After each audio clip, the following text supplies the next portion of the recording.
One of the places I wanted to visit just to check out the gaming scene was Korea. So this is my travel trip to Korea just to check out their gaming scene. This being my first time in Korea, I had to check out their coffee, their food, and basically a lot of shopping.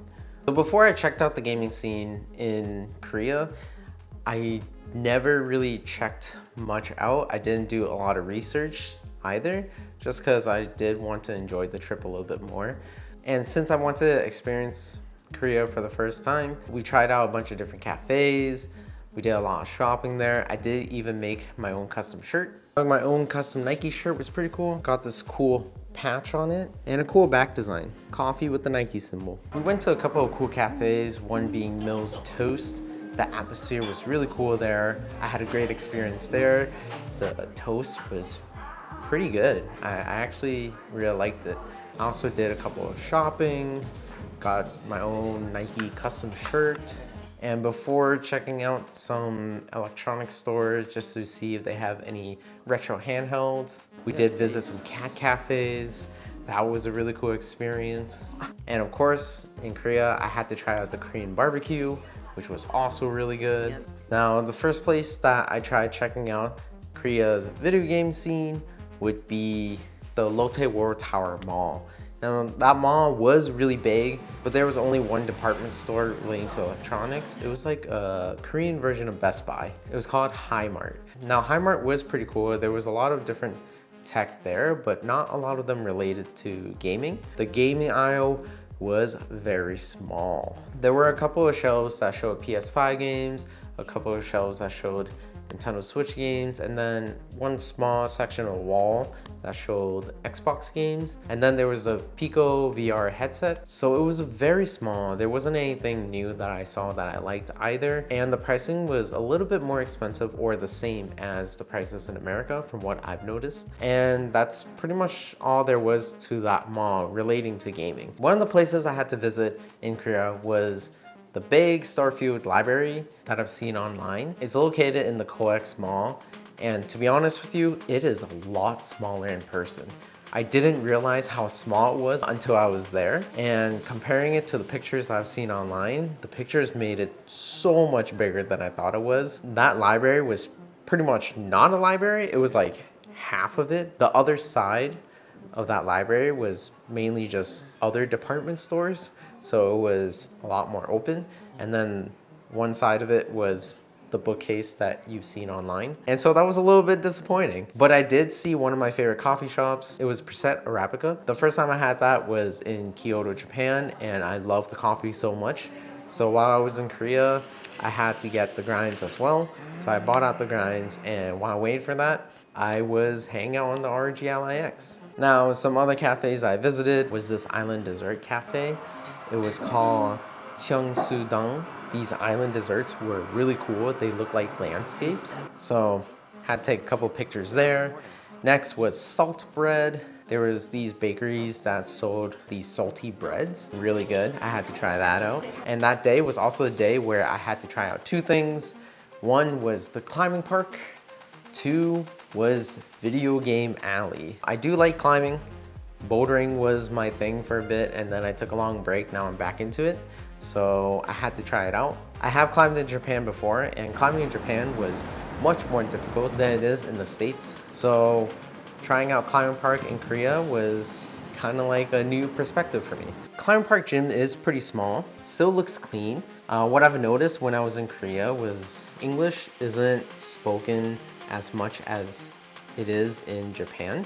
So you're more likely to encounter people that don't really speak English like at all, which is kind of the case in climbing park. There was a little bit of English that you could use to get into the climbing gym and, you know, to get a day pass there. But when it came to like making some small conversation, like asking how their grading system is, or asking what kind of route they would like to do, it was a little bit hard. So this climbing gym is cool. There is this whole section for stretching. So I did a couple of my stretches there. The grading system was a little bit weird. It goes from yellow being the easiest to white being the hardest. So the order goes yellow, pink, blue, red, purple, brown, gray, black, white. The person at the front desk said that his climbing level is around brown. They ended up telling me that their grading for brown was a V4, V3, V4. And as I was looking at the grading, I was like, brown is pretty high up there. It's like the 4th. So you could say that it's like in the middle, ranging to the top a little bit. So I was thinking brown was like a V5 or like a V6, and then it would just go up from there. I tested it out. I had to do a couple warm-ups first. So I tried pink, and pink to me looks like a VB. So I guess the grading does make a little bit of sense. The second climb was a blue, and it looks like a V0, V1. Maybe V0 more like. Third climb was red. Looks pretty easy. It didn't take much out of me. So I'd say like V1. Purple was also pretty simple. It could be like a V1, V2 maybe. Fifth one, harder purple. Definitely a V1, V2. Then I tried this gray one. It looks pretty fun. Looks like it could be a V4, V5, but I failed it. I couldn't get it. I did the first attempt, tested out the holds, and then I slipped. After that, I was like, okay, maybe I just gotta stretch a little bit more. I wasn't feeling as warm, so I did stretch out a little bit more. And after I stretched out a little bit more, I pulled my back. I didn't want to waste my day, so I just kept climbing. The 7th one's brown. It had a hard finish. I couldn't find the right angled finish just because there was no grip there.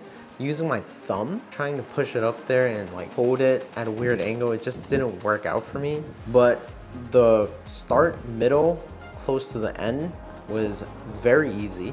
The only hard move was that last one, so V3. This 8th one I tried, purple, easy finish, didn't feel too hard. 9th purple, I'm not sure if this volume is in, but it did feel a little bit easier for me to use it, so I just used it. Another way to do it would just to bring my knees up high. That way I can get a footing on it and then jump to the last part. I guess that would be easier. I wouldn't have to turn around. This 10th climb, I was definitely feeling the heat to it. My arms were getting more pumped out and I just couldn't finish it. This 11th climb, I finished. It was a little bit easier than the last one. It was just a weird angle, but finished. This one was a lot easier, and then this one was even better. Like, I felt like I was able to catch my breath. And then this last one I had to try, brown. I hit my toe pretty damn hard, so I guess I just called it a day after that. All right, now is fried chicken and then Video Game Alley. Just had to get lunch. So after Kyoto-chan, before heading to Video Game Alley, it is in the same area as this other mall. The mall is called Seoul Il Park. It's this big mall with many floors to them. And on the 6th floor of this mall, I think it was the 6th floor. I don't really remember. It's the floor with all these toy hobby stuff. We went there initially just to check out their Pop Mart scene for their blind boxes. And of course, in the corner, you can see the Nintendo section. This Nintendo section is pretty cool. It's a lot bigger than the one in the Lotte World Tower in Highmart. This Nintendo section has like all these new games. I didn't really notice that Reynatus was out on the Switch. I've been waiting for it on PC. I haven't checked out the demo yet, but that's a cool game I want to check out. But what's cool about this floor of the mall, there was a One Piece exhibit at the time I was visiting. It was pretty cool. There were barely any figures that I found interesting. They did have these cool displays where you can take a photo with like Luffy and Luffy in Gear 5. So that was pretty cool. There was a Studio Ghibli store in there as well. Yeah, that was pretty much all that really stood out in that mall. Next, Video Game Alley. From some of the research I did, Video Game Alley was supposed to be like the main hub for gaming in Korea. Whenever you're looking to find some retro handhelds or something more unique than what you would see being sold in stores. When I checked it out, there was only a couple of booths open. I checked out a couple of the Game Boy Advance SPs. They were like 186,000 won, 170,000 won. That's ranging from like 130 to like 140.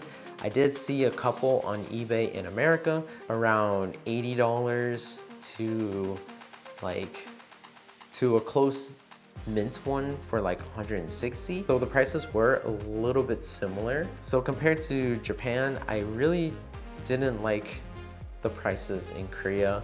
So I end up getting nothing pretty much. They had cool stuff. They did have like arcade fighting sticks that were pretty cool. I've never really seen designs like those. A couple of booths that were like completely closed. So I wasn't able to check out their things, but from what was already out and open, it was pretty expensive. There were like even expensive limited edition kind of like games that were ranging up to like 150 to like $200. And that kind of ended my gaming hunt in Korea.